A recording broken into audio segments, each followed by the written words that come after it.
Hey guys, what's up? This is Evil Boss here, and today I'm gonna show you guys my branded Despia deck that I've been playing and deer crafting on for quite a while now. And I finally decided to showcase my Rob drive for the deck. Uh, a few things that I want to say before I get this deck profile underway. For one, this is my version. So as the profile like goes on the way, you guys might notice and see a couple of cards that I decided to play and tech on the deck that you guys haven't seen in quite a while. And second thing is, this is like the revamp version of the deck because I have QCR, Cortesias, Albazes, and Allures in the deck now. So I guess that's the third reason why I want to show you guys my deck profile because I want to like kind of like show them up. So without that being said, I'm just gonna get right down to the deck profile. So yeah, so for the main deck, I'm just gonna get right down to it. Uh, three Blazing Cortesia. She's gorgeous in the new art. Same thing applies to the three Fallen of Albas and the three copies of Aluber. These are the main characters for the entire deck pretty much. And to go along with them are the two copies of Guiding Gwen. And I am taking in an incredible Ecclesia in the deck.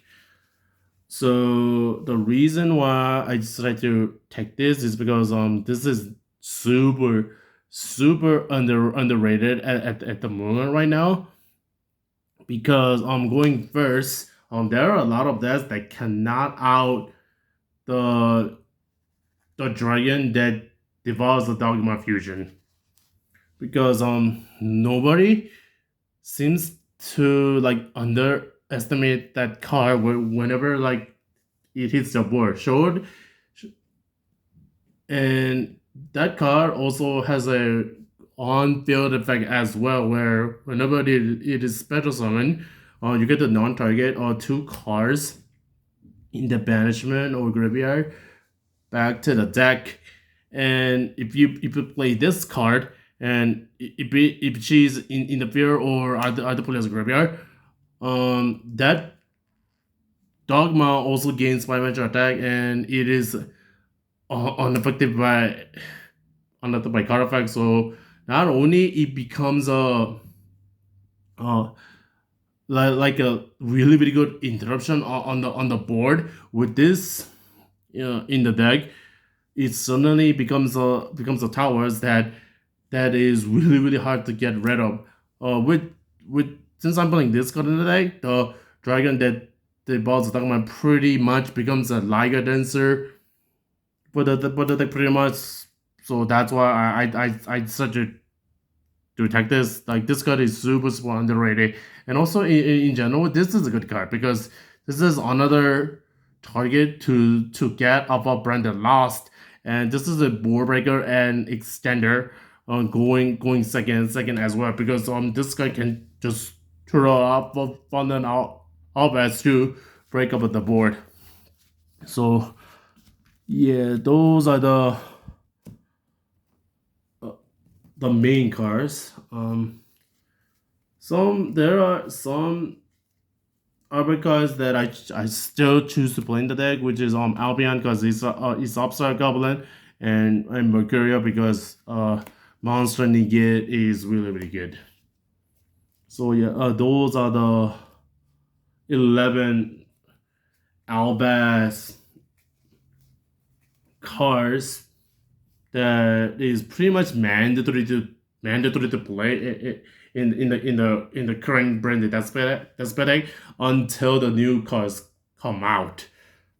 Because I'm pretty sure a lot of branded players are gonna either keep, cut, or until they cut out the cut out a lot of the cars here. Like pretty sure Albion is no longer needed in the deck because Fallen or Wipe Dragon is such a good car for this deck in general.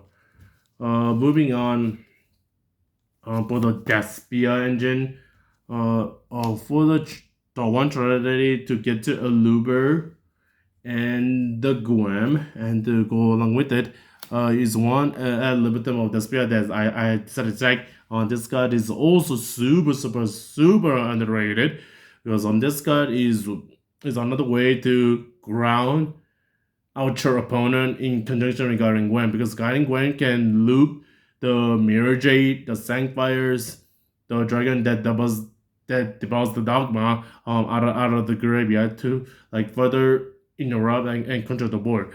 This is another way in case the Sancfire and the Mirror Jade gets outed or even gets banished in general, because this tours out them from the banish or from the graveyard if this card is uses fusion material. And this card is also really good because it tutors out Alubers and Gwens from the banish and graveyard as well, so you can get their effects of just granting you more grind games, control the board, and gain tempo.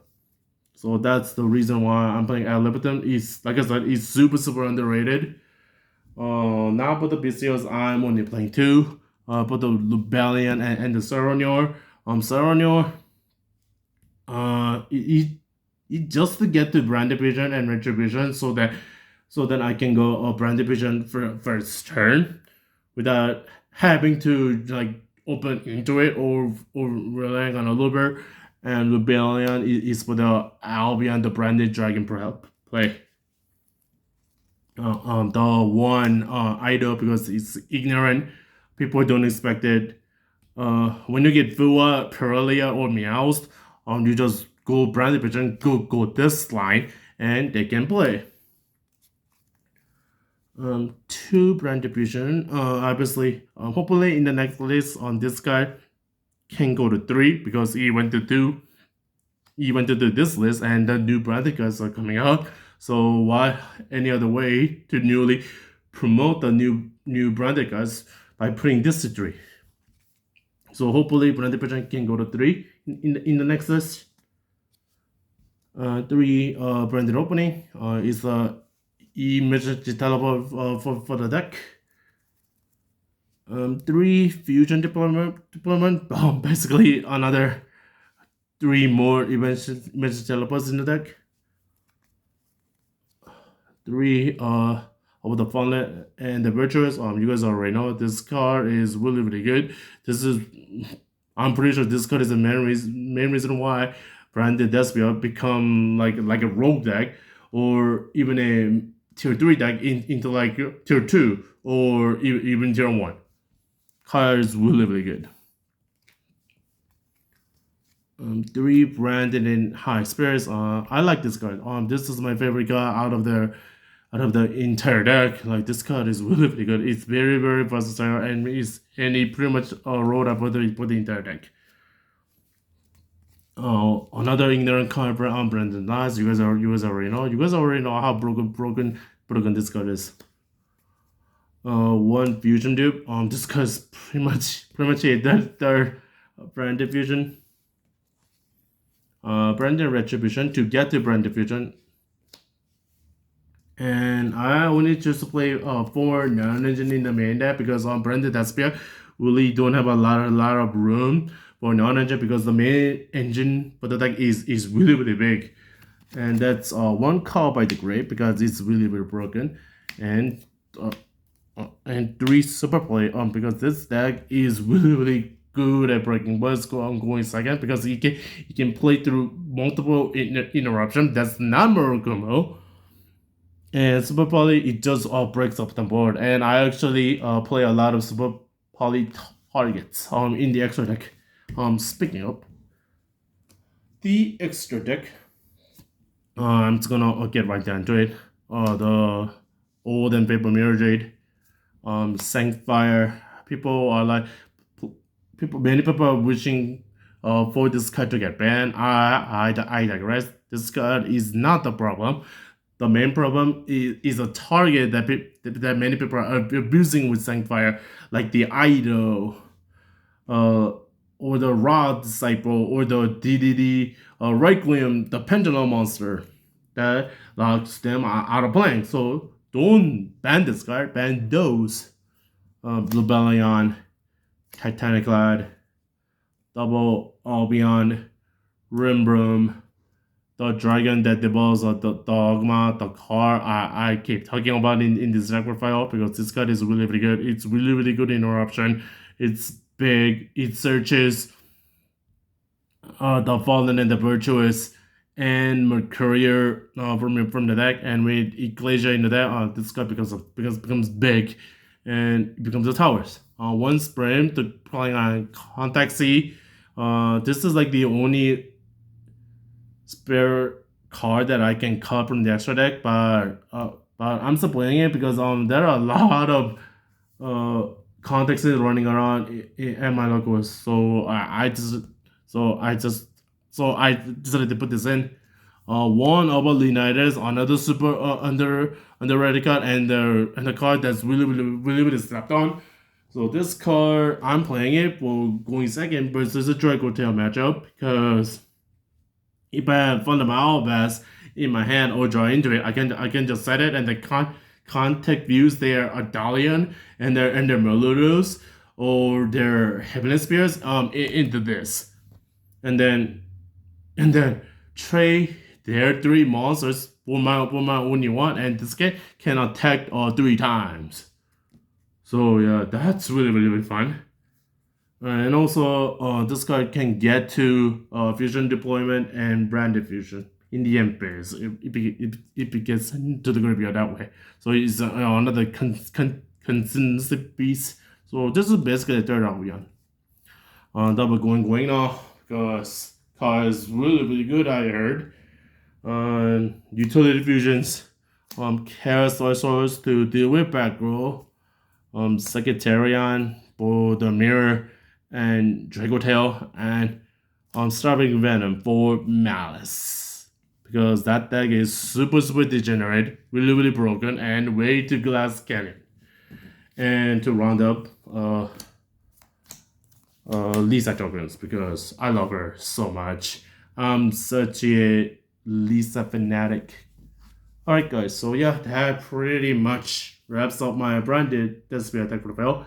Can't wait for Burst Protocol for the new branded guys that's coming in the set.